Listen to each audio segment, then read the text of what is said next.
Ladies and gentlemen, welcome back. Dana White has jumped on Instagram Live and confirmed the co-main event and the main event for UFC 317 International Fight Week. We get Ilia Topuria, Charles Oliveira for the vacant lightweight title. Of course, confirming Islam Makhachev's move up to 170 to take on the new champion JDM. In the co-main event, Pantoja will defend his flyweight title against the surging Kai Kara France. Now, so much to break down. Of course, with Islam's move up to 170, it really opens up this division, man. And for Ilia Topuria to fight for the vacant lightweight title against Charles Oliveira, what an exciting matchup. Like, two fan favorites, two guys who love to secure finishes.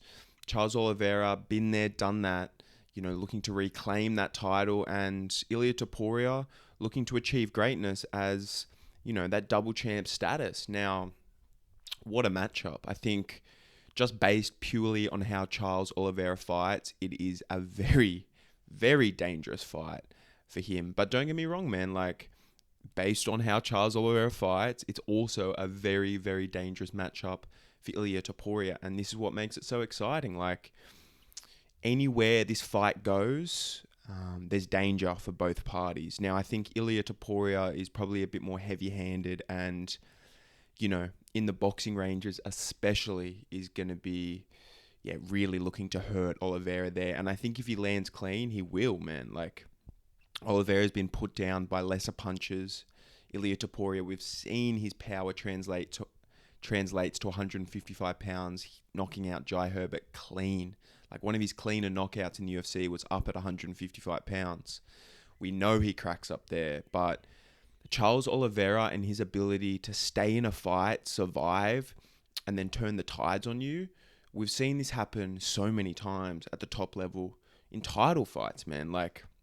Yes, Charles Oliveira gets touched clean, but his abilities to survive, continue to stay in the fight, like I said, is really something we have to keep our eye on here because, yes, the power from Ilia Topuria is electric and pretty thunderous in the fact that I think if he lands clean, he can really shut the lights off of Oliveira. Now, him getting into that pocket where he's going to be able to land those shots clean is going to be dangerous for him because Oliveira is so good with his shot selection up the middle, his teeps from a longer range. But when the fight gets closer, his knees up the middle, flying knees, nice uppercut as well, elbows up the middle. Charles Oliveira does a great job of putting damage onto you and doesn't really ever let guys go forward on him. Loves to command the center of the octagon. And so does Ilia Topuria. So very intrigued by how this fight is going to start in the first 30 seconds to a minute because neither of these guys like to go backwards. And I think that can create some real car crashes in this matchup. Oliveira isn't afraid to go into the fire. That's where he does his best work. And likewise with Topuria, man. Topuria is cleaner with the hands, with the boxing combinations.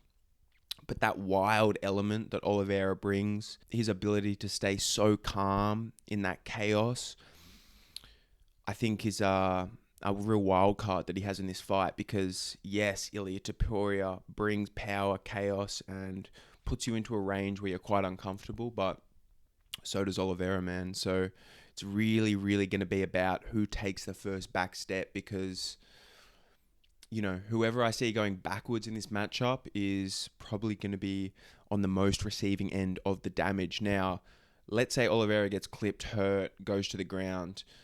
Topuria is a very, very calculated fighter. And although he's, a great grappler himself, I don't know if he's going to want to test those ranges too much against Oliveira. I don't know if that's in his best interest because, as we know with Charlie Olives, his submission game is so fire. He just needs the slightest mistake on your part.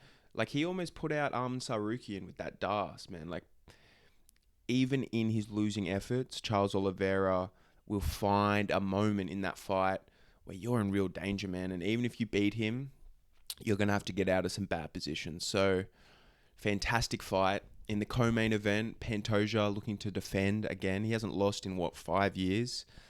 Kai Kara France, although he is a noble fighter, great power in the hands for a flyweight, and he's on a little bit of a resurgence at the moment. I don't know how you can look past Pantoja. His ability to find the back and to do his best work there is sensational. But man, like, he's not afraid of the fire either. Yeah, Pantoja is at the top of his game right now, and regardless of who the contender is in front of him, I struggle to see Pantoja getting beat at the moment. Let me know what you guys think about this event, the announcements. Islam Makhachev moving up. We'll have a video breaking that all down, don't you worry. But yeah, things are moving, and we finally have some clarity on the International Fight Week picture. So great matchup, great fights. Let me know what you guys think, like I said. Thank you so much for tuning in, for joining me. If you could like, comment, and subscribe, I would really appreciate that. And we will chat soon.